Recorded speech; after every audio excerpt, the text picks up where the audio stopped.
On today's episode of Phinside The NFL, Tyreek Hill, he's back at it again, and he knows exactly what he's doing. We will discuss that. Also, we got some other stuff to talk about, including I will give you my top rookies to watch at Dolphins Minicamp, which is coming up this week. We'll also discuss, is a Ramsey trade to the LA Rams super close to being completed? We'll discuss all of that and so much more. Do me the favor, smash the like button, subscribe if you're new, and let's get into this.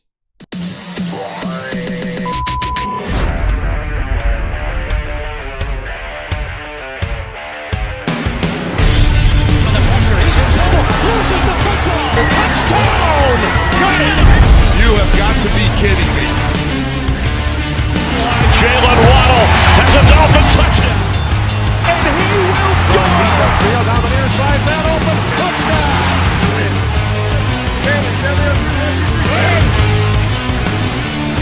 The run from Tua Tagovailoa. Touchdown. He's going deep. He's got it for the touchdown again.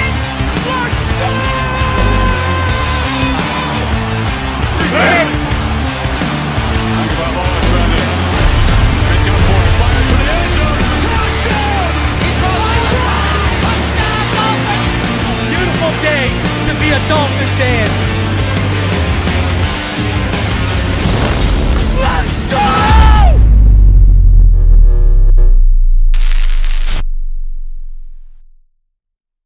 What is good, Fin Nation? What's good? It's your boy Reason, and we're back here for another one. Appreciate each and every one of you coming through today. And it is a start to another week as we get ready for Dolphins rookie minicamp, which will be opening this week. And I know a bunch of y'all are really, really excited. I can't wait. But it is going to be rookie minicamp. It's not going to be a full-blown OTAs, and it's not going to be a full-blown, I believe it, what is it? I think, does it start on the 9th? I think, if I remember correctly. No, it started today, actually, right? So, what happened was, phase 2 started today, right? So, what happened was, it's only 4 hours per day. Workouts are limited to individual or group instruction drills. So, there you go. All right. And then, after that, we have the training program from May 26th to June 22nd. So, OTAs, May 27th, May 29th to 30th, June 2nd to 3rd, June 5th, and then minicamp is June 10th to 12th. Now, the rookie training program begins on May 12th for all teams. So, now, in terms of the Dolphins rookie minicamp, just the rookies, I believe it comes up next week, I want to say, is when it starts. Right now, all I know is we are over the roster number. That's all I know right now, is we are way over the roster number, and there's going to have to be some moves that happen. So, I believe, I'm trying to remember the date here. I could have swore it was May 9th, if I remember correctly. I believe it is May 9th that it starts, because that would make sense, because that's the Friday, right? Yeah, I believe it's May 9th to the 12th is the rookie minicamp this week, if I remember correctly. Yeah, it is. It's the Dolphins rookie minicamp is taking place from May 9th to 11th. So, starts this Friday, basically. So, we're going to get you ready and tell you which players you should really keep an eye on coming up, and they're not all going to be slam dunks and as easy and as predictable as you thought it may have been for me. So, now listen, I don't want to give it its own segment, but I do want to talk about this to a certain extent. Tyreek Hill. Now, Tyreek Hill is just unbelievable. No, hold on. Let's get into that in a sec. Justin Tucker first. If you didn't know, the Ravens have just released Justin Tucker. This is really no surprise to anyone right now. You're talking about like he's been 13 seasons with the Ravens. Tough, man.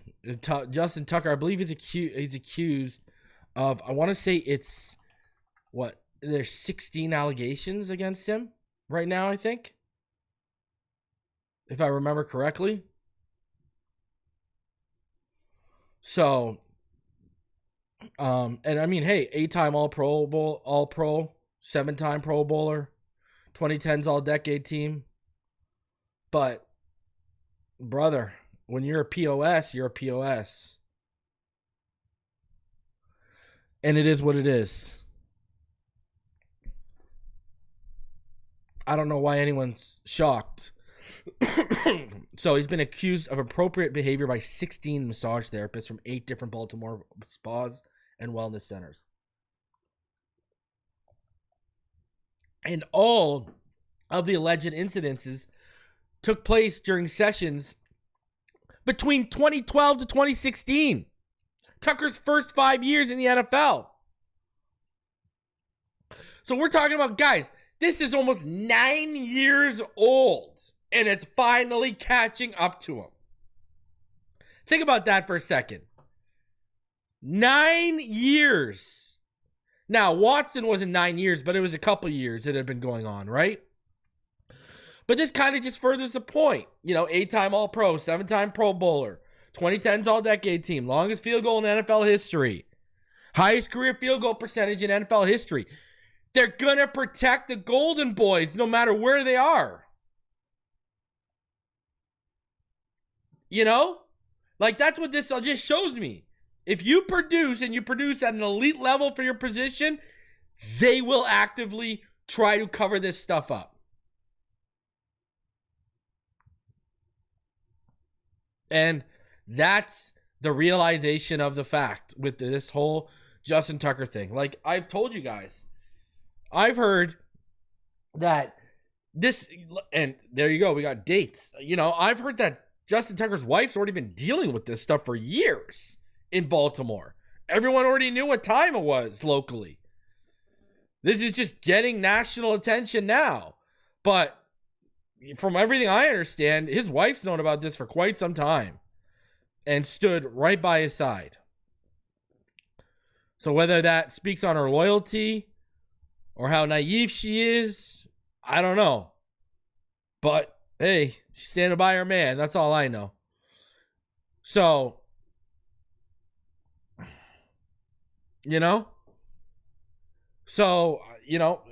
just send him to Cleveland. Go, him and Watson can be buddies together, huh?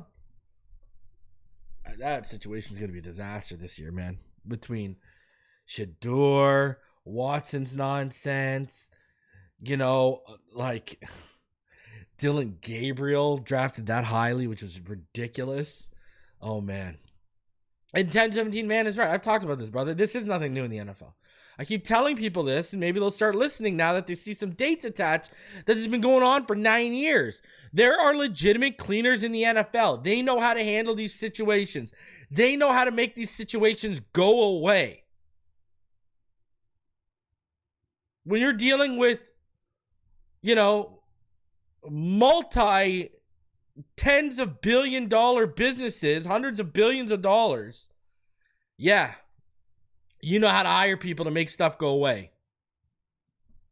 That's just it. Like, that's just the way it works. The average NFL franchise is worth about $6.5 billion. Okay? So, that's a lot of guap. That's like, the league's worth, about like $500 billion because it's worth like $210 billion just on franchises alone. When you are dealing with a $500 billion let's go with this, a quarter to a $500 billion business. Do you know the type of people you can find to take care of things and how quickly they can take care of things? Just think about that for a second. Just be realistic. This isn't a conspiracy theory. This is real here. This is business 101. So no one should be shocked that this Tucker stuff is 9 years old. It should just further prove our point that quarter to $500 billion businesses are about the bottom line in the dollar, and they'll protect the money that keeps coming in as long as they can, or until it ain't worth protecting anymore. Deshaun Watson, right? So let's get into this Tyreek Hill thing. This will be part of the opening thoughts. So I can't believe I'm even addressing this, but Tyreek Hill dropped this on his, well, okay, hold on. Let me, before you get in. To be fair, you got to be fair here for a sec. Would you have known any of the Flores stuff if Flores didn't blow the lid on it? And that was on Flores. That was on a disgruntled former employee that got canned. Right? Had Flores not basically risked his career by filing that lawsuit, none of us would have ever heard about the Brady dealings. None of us would have ever heard any about this stuff. We wouldn't have heard about yacht meetings. We wouldn't have heard about any of that. Because think about it. How rare is it that a coach involved in the situation blows the lid on the thing? That is like, usually you get like some intern running his mouth that you could, quickly dismiss. But no, this was a, authority figure that came out and said that. But now look what they're doing. Stephen Ross, again, the cleaners are at work. What are they doing? They're trying to get it out of federal court into arbitration. Why? Because if it goes into arbitration, NFL arbitration, you're not going to subpoena Chris Greer. You're not going to subpoena all the guys who know where the bodies are buried. Because the NFL is going to want to handle it as quickly as possible and sweep it under the rug. They're not going to deep dive like a federal court is because they're going to protect the shield. That's the way it is. So they're still even trying to clean this situation up, even though a lot of it has come to light. They're still trying to clean it up. Anyways, Tyreek Hill. Tyreek Hill went on to Snapchat today, and he listed his top 5 quarterbacks in the NFL. This is what he said. He said, could I rank my top 5 quarterbacks? Lamar, Josh, Pat, obviously. No, this is no order, by the way. Baker Mayfield. And JoeyShotz too.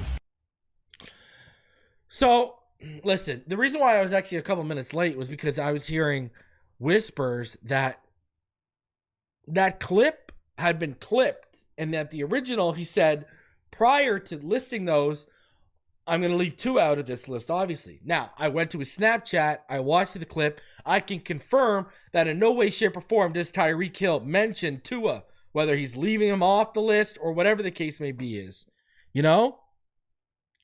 So, listen, here's what it is. He knows exactly what he's doing with that. Okay? For years, Tua's been in his top 5. Okay? He's had his best career years from a statistical standpoint with Tua Tagovailoa. But what does this play into? Ask yourself this. If you are a Patreon or a channel member, start putting the pieces together. Start putting the pieces together. If you are a Patreon or a channel member, you should already know what this plays into for me. You already know where I'm going to go with this. You already know 110%. I had a recent update, did I not?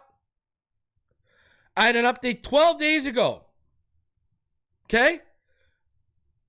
12 days ago. Talked about Ramsey in it. Talked about some things I was hearing in the draft. It was right before the draft happened. It was a lot of stuff I told you about that ended up coming to fruition. But one of the segments of that 3 takes and one of the portions of that upload for channel members was what? You want me to read the title to you? I'll read the title to you. Here you go. Legit tension between Tua, Waddle, and Tyreek. And I go into that portion and I detail what I've heard, that Tua and Tyreek have tension. Waddle and Tyreek have tension right now. And the Tua and the Tyreek tension is real. And it's been there since the end of the season.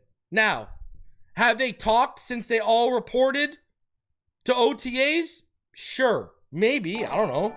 But I can say this. From the end of the season until before OTA started and they had to report back a couple weeks ago, I've heard the relationship has been pretty icy and they've barely been in communication, have Tua and Tyreek.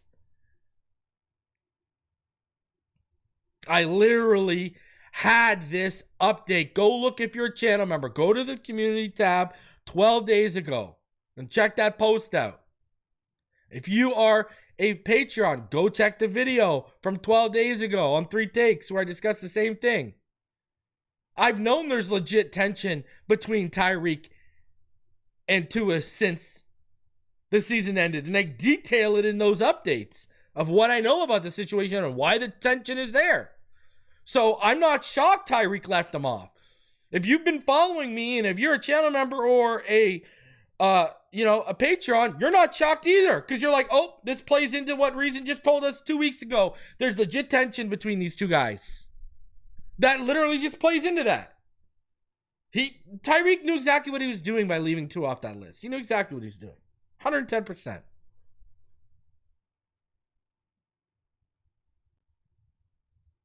I mean, you got to ask yourself, why all of a sudden, after the last 3 years, Tua's in every top 5 discussion Tyreek has, now all of a sudden he isn't, and Baker Mayfield is in there. Listen, I'm a Baker guy. Everyone knows this. I wanted Baker Mayfield when he was a free agent to come in here and push Tua, and if Tua went down, I wanted Baker to take the job and be given a chance to take the job, right? So I'm a Baker guy. I've been a Baker guy since he was drafted. But he ain't better than Tua right now. Let's be real here. Now, had you mentioned Jaden Daniels, I would, I do think Tua is a top 12 quarterback, top 10 quarterback. I think he falls in the 8 to 12 range. I've said this. I think there's weekends where he'll give you top 5. And hell, there's some weekends where he'll give you top 3 performance. But if I had to consistently place him somewhere, he falls in that 8 to 12 range. I've said this. I've literally said this. So, but Tyreek, it's because they're not on the same page right now. Why do you think I keep going back to this and I keep saying I don't like how this is going to go? This guy's going to go to a dark place because his whole family's leaving him. If this team doesn't start off well, this is going to get bad with Tyreek. They got beef, cut the man. Yeah, but let's talk about this. It's not only with Tua. Waddle's fed up with Tyreek, from what I understand, too.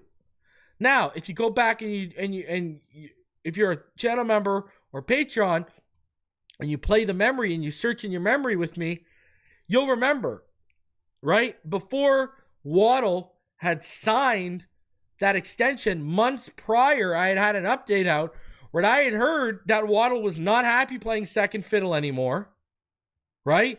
And he was, he was kind of getting frustrated with his role a little bit. Then he got paid, he got taken care of. They were in the driver's seat to win the division and they blew it, but he saw how close they were. And I'm going to tell you this right now. Now, you can go find the clip when Tyreek quits on the team and Waddle's yelling at him from the sideline. He sounds like he's laughing and he's saying, "Hey, Reek, you out, man? You out?" Bro, I'm told that was that wasn't a ha ha ha ha ha laugh. That was like an awkward, this is uncomfortable laugh. And I was told Waddle is not happy with him quitting on the team. And it's the same thing with Tua. Tua and him are they are kind of fed up with Tyreek. And guess what? Quitting on the team is kind of the last straw. And you saw it coming with Tua and Tyreek throughout the season. Again, go back, work your memory.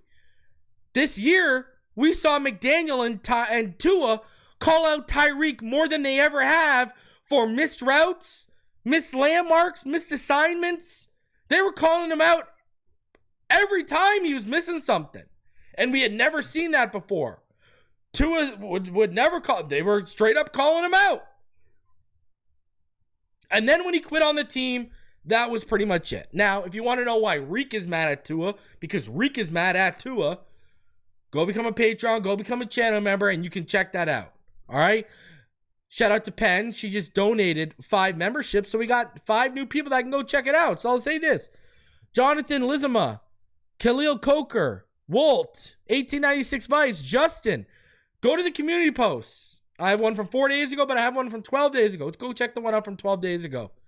And you'll see exactly what I'm talking about. So, yeah, I'm not surprised at all. This is where we're supposed to be. This is where we were headed. So, and hey, the only thing that can cure this, I'll tell you right now, winning cures everything in sports, and that's the only thing that can cure this. And Jim, that is exactly why Waddle is fed up. Right? Waddle comes from a championship program in Alabama, hasn't had that same winning success in Miami. He's played second fiddle to Devontae Smith and all these great Bama receivers, but they gave their asses to the game and they left everything out on the field every time they went out there. Now he's sitting here playing second fiddle to a guy who's more talented than all those guys, but he's not leaving it out on the field like all those guys were that Waddle played second fiddle to. So Waddle's looking at this guy, he's like, yo, if you're not going to do it, get rid of this guy and give me the ball and let me run with it. That's what he's saying, and rightfully so. Rightfully so.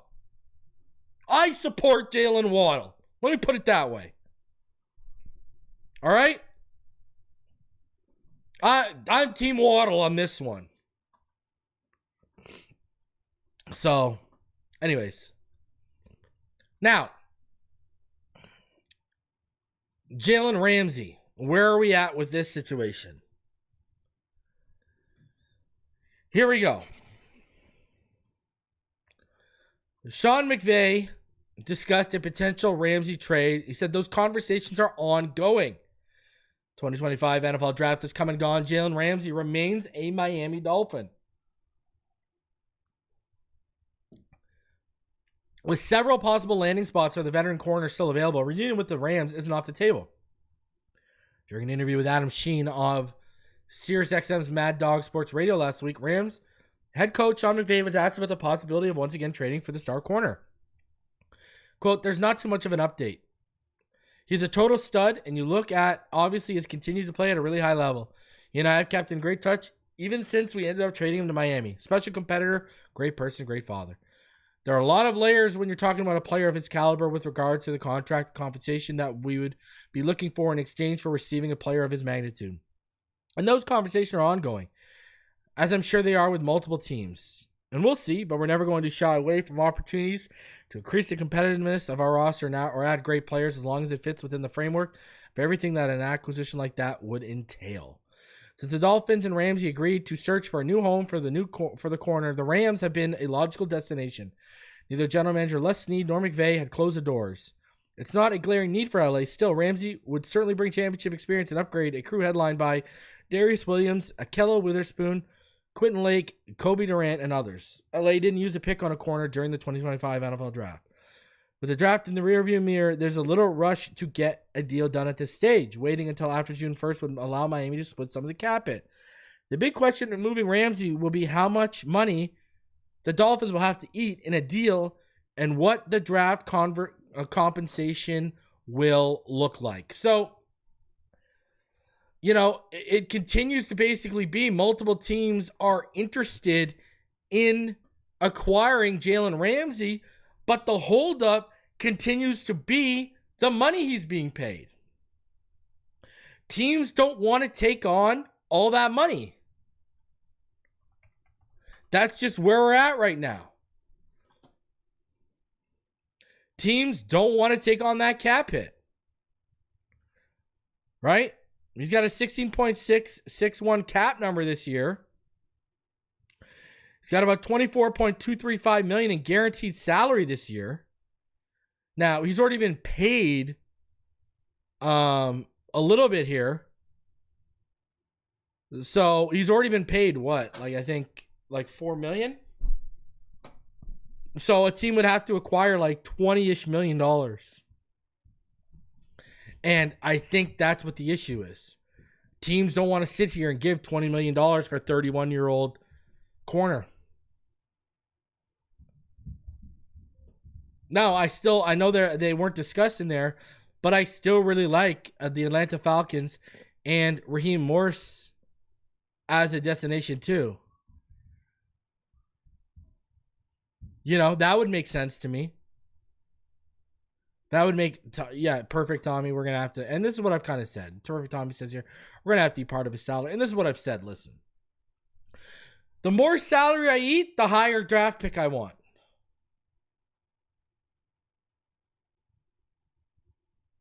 You know, that's it.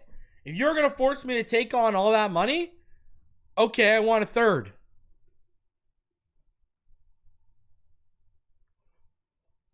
If you're going to take on a little money, okay, let's talk a fourth.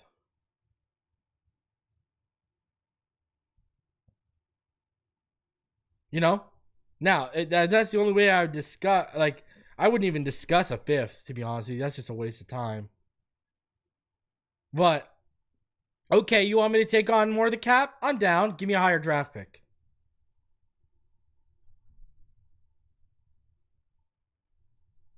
Because, and I get what you're saying, Knight. He says, you know, they can either take the salary or nothing. We're going to have to pay to, I get what you're saying.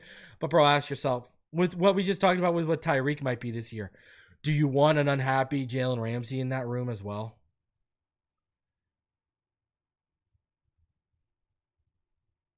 What if he's so unhappy he starts taking plays off and it costs us?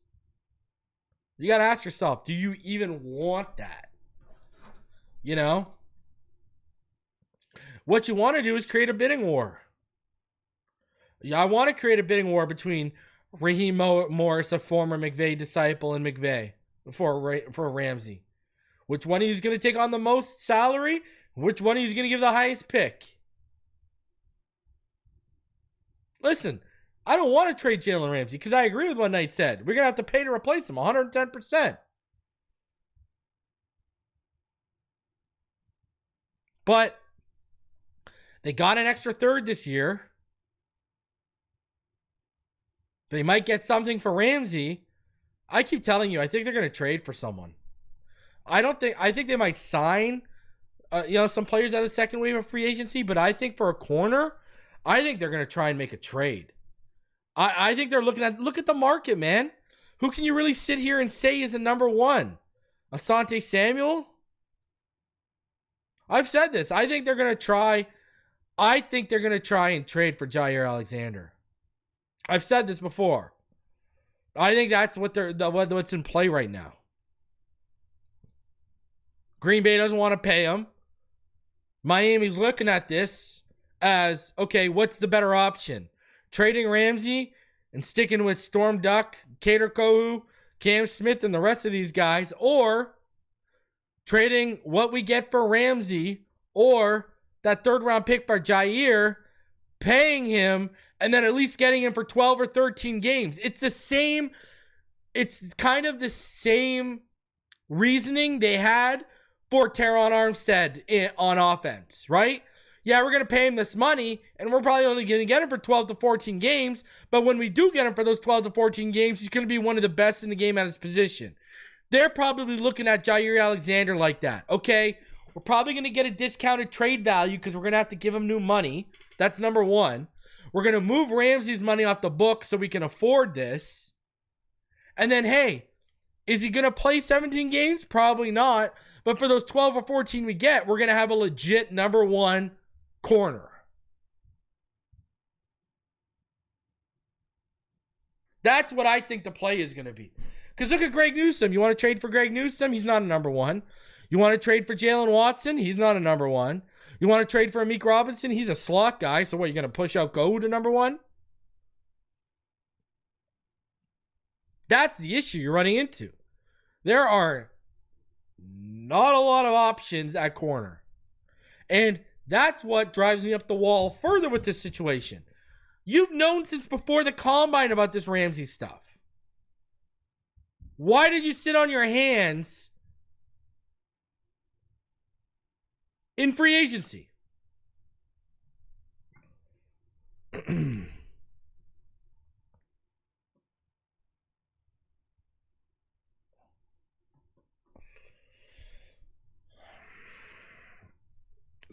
This is what I'm fearful of, man. That they're going to reason that they're just going to say, okay, well, Jair's 12 to 14 games, at least we get him. When we all want someone who's there for 16. I'm telling you, Ramsey will not be on this team in a month. He will be moved in in June.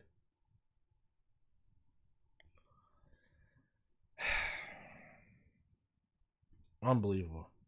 But this is the position they put themselves in. What else can you say? Should have moved on this way earlier. Way earlier. I don't know what you were waiting for. I really don't. An invitation? Because you got it. All right. Let's talk about, we're going to get into rookies I think y'all should watch at minicamp in just one sec here. But before we do, let's get into strength of schedule. We went over this last year from Sharp Football Analytics and, Sharp Football Analysis. Warren Sharp. Just great job. Great stuff. So, yeah, let's, I want to get into this. And we're going to talk about the strength of schedule for the Miami Dolphins. Jair has only played 7 games a year in 2 years.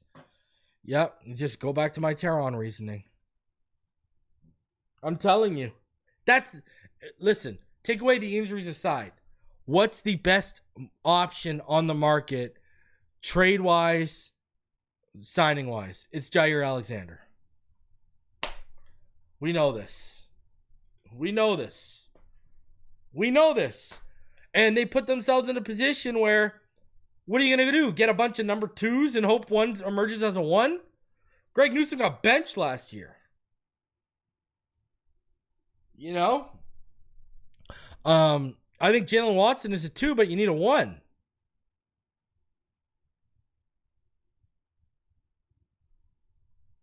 Listen, I'm not even saying it's right. I hope there's someone else out there that they end up stumbling upon. The problem you're running into is it's May. Okay? Teams would have been much more open to trading something in February, March, before the draft. Again, you knew what was going on and you decided to sit on your hands and now you're paying for it. So we did this last year. Let's get into this Sharp Football Analysis here.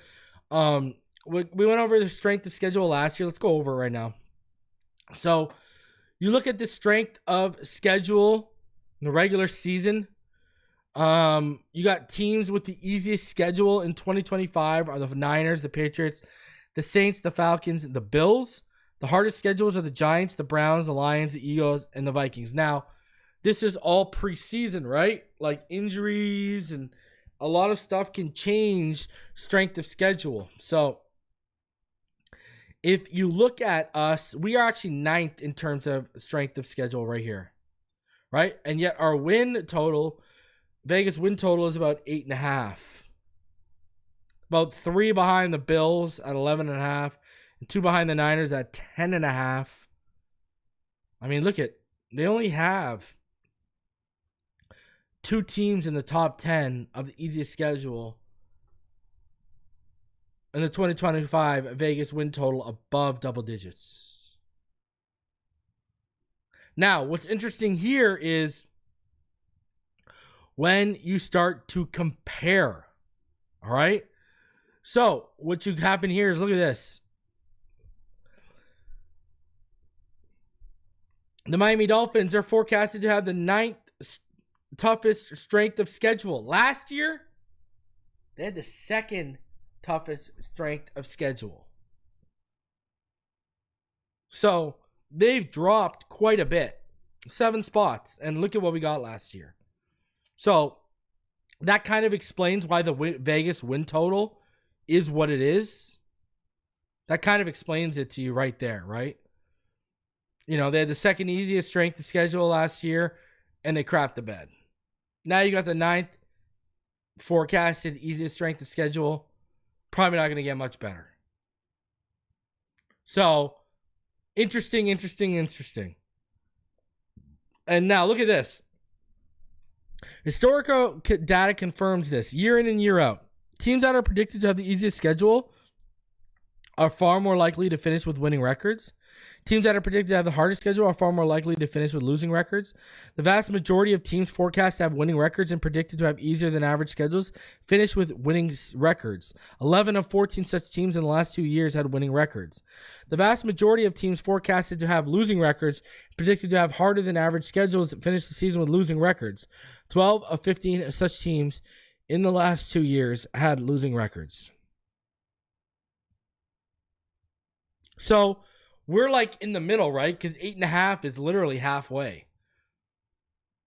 We're predicted to go 500, which isn't possible.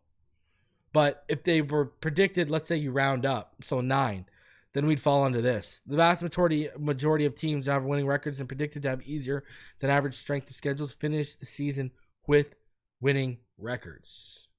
So historical data backs up that we're most likely going to have a winning season this year. Now, how many wins is that going to be? Because here's the thing, and I see in the chats, and I agree with you 110%. We might have one of the worst secondaries in the NFL right now as it stands. Okay? Because I'm not including Jalen Ramsey.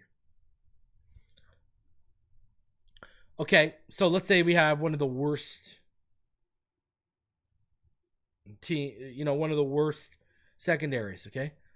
But what if a guy like Josh Allen goes down?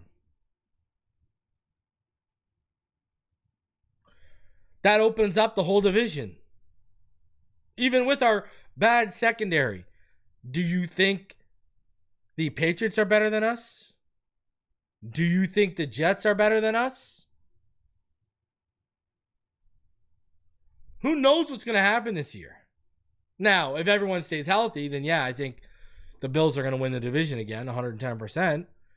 But, I mean, the last time we won the division, what happened? Wasn't that the year Tom Brady went down? Wasn't that the year Tom Brady went down? Correct me if I'm wrong. When he won with the Wildcat. Didn't Tom Brady go down that year too? I might be wrong, but I don't think I am. I know he went down in 2008 or 2010. Right? I'm pretty sure that's the year Tom Brady went down, was the last year we won the division, right? Isn't that the one year he was hurt? And so, I'm just saying, you never know, baby. It's been 17 years. You never know. All right? It was his knee, I think. Yeah. Josh Allen, for the game he's played, you look at these guys. That's what's even more amazing about Josh Allen and Lamar Jackson. These guys that play know how to protect themselves. Yeah, we got a guy like Tua. He's nowhere near the athlete they are, but he doesn't protect themselves. It's kind of like Burrow's bad at protecting himself too. But man, I'm telling you, Josh Allen goes down, that whole thing is open. Now, let me say this. I think he was suspended. I think it was the knee, bro. I'm pretty sure it was the knee. I don't wish injury on Josh Allen. I always want the best players to be healthy because the sport is better when the best players are healthy. So I wish injury on no one, including Josh Allen. Josh Allen is a top 5 quarterback in the NFL. The NFL is better off with Josh Allen healthy. Let me set that record straight. All I'm saying is anything can happen and doors can get blown open. Yeah, Chef Juice says Brady was injured. Matt Castle was their QB and Favre was the sorry Jets QB. Yeah, that was Favre after the Vikings stint, right? I think was that Favre after the Vikings stint? No, before. Yeah, he went to the Vikings after that. I apologize. He went to the Vikings after that. I apologize.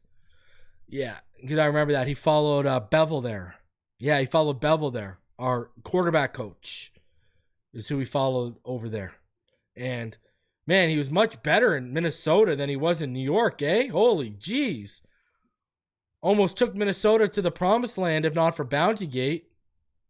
And, hey, speaking of, Justin Tucker and all that kind of stuff, who remembers he was only a Jet for a year, but Brett Favre and the reporter and sending pictures? Hey? Whoo! You remember that? Who remembers that? My God. What a... Yeah. Oh, man. But yeah, he followed Bevel to Minnesota. If you guys remember that. He followed Bevel to Minnesota. Darrell Bevel's damn good at his job. He should be the OC over Frank Smith. I don't care what anyone tells me. Frank Smith ain't brought me nothing but hurt and pain. All right, let's get into UDFAs. I think you should keep an eye on. UDFAs and draft picks you should keep an eye on. Remember, rookie minicamp May 9th to 11th. This weekend. Starts on Friday. Let's go. Y'all ready for this? I can't wait. I can't wait, man. I can't wait. So, yeah, it's going to be May 9th to 11th. All right. And now, in terms of who's going to be who, we got a lot. There's going to be a whole bunch of tryouts. That's for sure. All right. We're going to have a whole bunch of tryouts. So it's going to be interesting to see how that goes. All right. And I'm sure as we get closer, we'll have a full list of all the all the people that are getting tryouts. All right, but I can rifle off a list for you, as much as I know.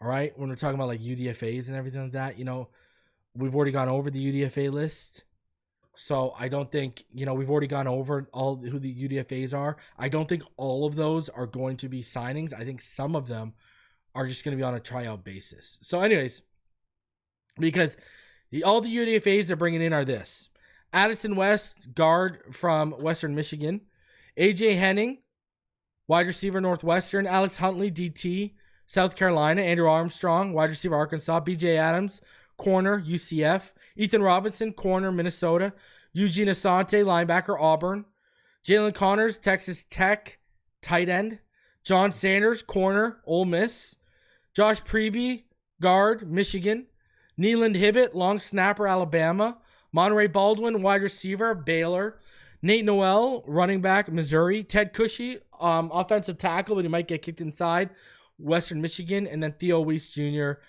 for wide receiver from Missouri. All right, so let's get into the draft players and the UDFA players you need to watch this weekend at minicamp and keep an eye on. All right, so now these are, I'm giving top 5 at each. Number 1 and 2 have got to be your top 2 picks. They got to be my man crushes. They got to be Kenneth Grant. They got to be Jonas Savaianaya. You want to see what you got here. You want to see a little bit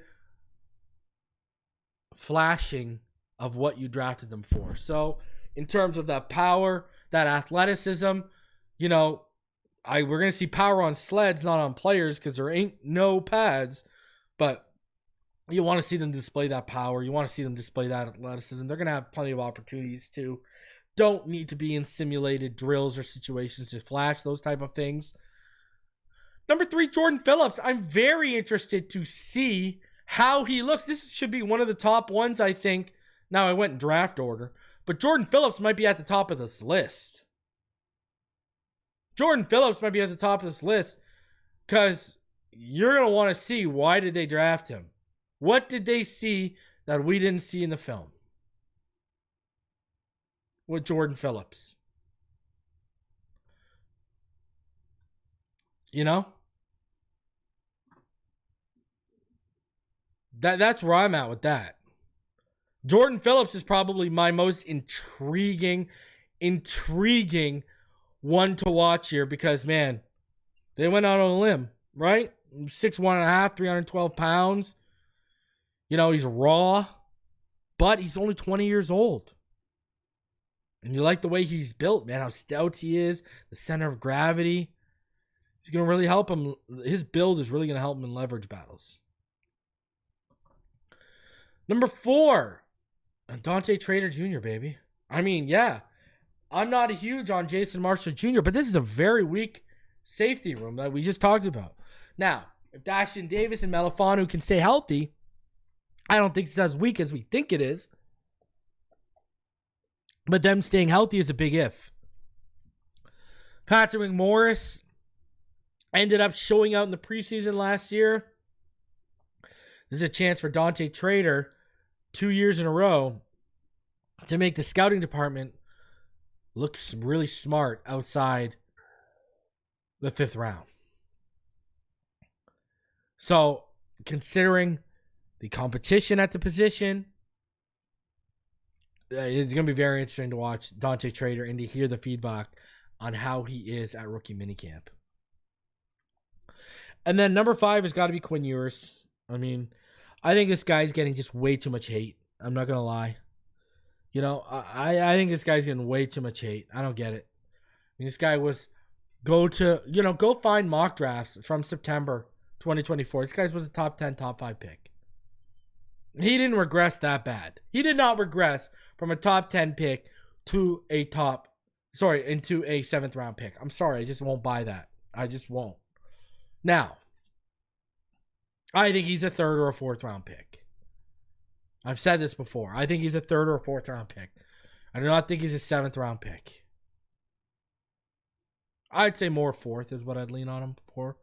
But, man, I want to hear good things. You know, I'm not huge on Zach Wilson. And remember, I liked Zach Wilson coming out of BYU. I thought his upside was tremendous if you could get him to work from in structure. And he's been through how many coaches, including Sean Payton, and they still haven't been able to fix that. Now, could they have fixed it and we just didn't see it? Maybe. But if they did, I don't think Sean Payton would have allowed that athleticism and that arm talent to leave and to re-up Jarrett Stidham over it. I just don't believe that. So, Quinn Ewers, to me, you know, when you talk about operating this offense from in structure, I like the upside of Quinn Ewers in this offense. I've said this before. I'll say it again. He's a fit. I've been telling you all since August this team would be in love with him. And they got him at a low-risk, potential high-reward position. So those are my 5 rookies from the draft class to watch. All right? Now, that said, let's get into the UDFAs I will be watching closely at rookie minicamp. Got to start off with Jalen Connors. I mean, like, what are we talking about here? How did we even get this guy? Right? This is ridiculous how we got this guy. This man should have been drafted. The upside is real with Connors. I think he's a really good athlete for his size. You know, about 6'3.5", 260. I like what he's going to be able to do in the red zone. Right? You know, I think he's a pretty good route runner. I think he's a good blocker for his size. So, you know, I think he's got really great body control. So, you know, I think Jalen Connors, I've said this before, Julian Hill, your days are numbered. Yo, reason I sent that email, can you get to it when you get the chance? Just put in the chat. Which email, brother? Number 2 for me, Andrew Armstrong. He might be 1 because Eric Isakama's on notice too. I mean, this man led the SEC in receiving yards. And he missed a game. Guy had 1,140 yards.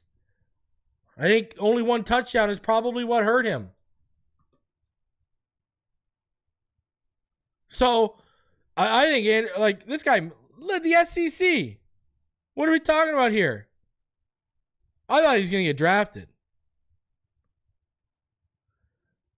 Again, almost 6'4", a little over 200 pounds, runs a 4.5 40. Dude, the guy has a 37.5-inch vert. You know? I think he's a little better after the catch than he's given credit for. You know, I like this kid. I think he's got a little savviness to how he even stems his routes and stuff too. He can create separation off the stem. I think Andrew Armstrong makes his team. I'm sorry, he offers you something you don't have. Now, is he going to be 25 in October? Sure. But he offers you something, man. He offers you something for real.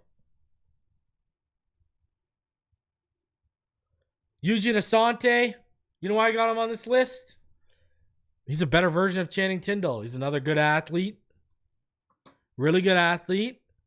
But I think he's had more of a productive college career. Obviously. 2023, he led his team in tackles. You know? And he's a good athlete. Again, he ran a 4.48 40. At, 6'1.5", 223 pounds. So, I like to see what. Remember, he was. Remember Chaz Surratt out of NC. He was kind of high on. This was his backup in NC, and then he transferred to Auburn, and he played well for Auburn. He had 7.5 sacks over the last 2 years. Give me Eugene Asante over Channing Tindall all day, every day. The first three guys are putting people on notice.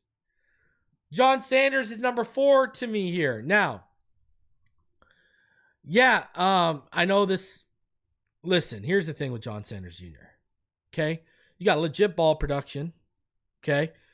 All right? Over his career, 11 interceptions over the last 4 years. All right? 4 forced fumbles in 2024. 52 tackles in 2022. 65 tackles in 2023. 46 tackles in 2024. And again, it's a weak safety room. Anything can happen. Elijah Campbell's a career special teamer. John Sanders could give you special team upside. I think Asante is better special teams option than Tindall as well. That's why Tindall's days are numbered, in my opinion. So I think John Sanders even offers you something here in a very weak safety room. Very weak safety room. And then finally, for me, it's got to be B.J. Adams. They brought him in on a 30 visit. I've heard they are very, very high on this kid. I think B.J. Adams makes his team. I think 4 out of 5 of these guys have a chance at making the. I think all 5 do. But if you put a gun to my head, Jalen Connors is better than Julian Hill. Andrew Armstrong, when you're looking at wide receiver 5 to 7, offers you something you don't have right now. Eugene Asante is better than Channing Tindall. John Sanders is walking into a very weak and depleted, a very weak and potentially depleted safety room with injuries later this season. And then B.J. Adams is walking in where Ramsey's walking out the door, and who do you got? All 5 of these guys have legit opportunities in front of them, and it starts this weekend at rookie minicamp.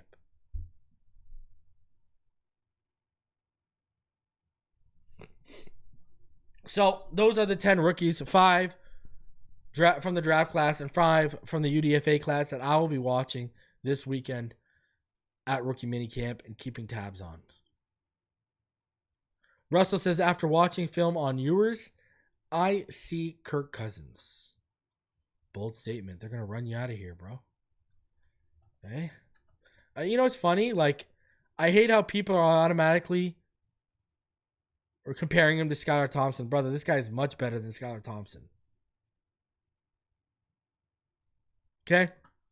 So, I don't know anyone who would. He's much better. Skylar Thompson was never the highly touted prospect Quinn Ewers was. So, we're going to see. We're going to see. Yeah, I like Theo Weiss. I like Ethan Robinson too, but I wanted to keep it simple, 5-5. It's very, very interesting to see how this is all going to work out. Guys, smash the like button. Subscribe if you are new. Well over 300 of you in the room. I'm going to be live tomorrow at 1:30 p.m.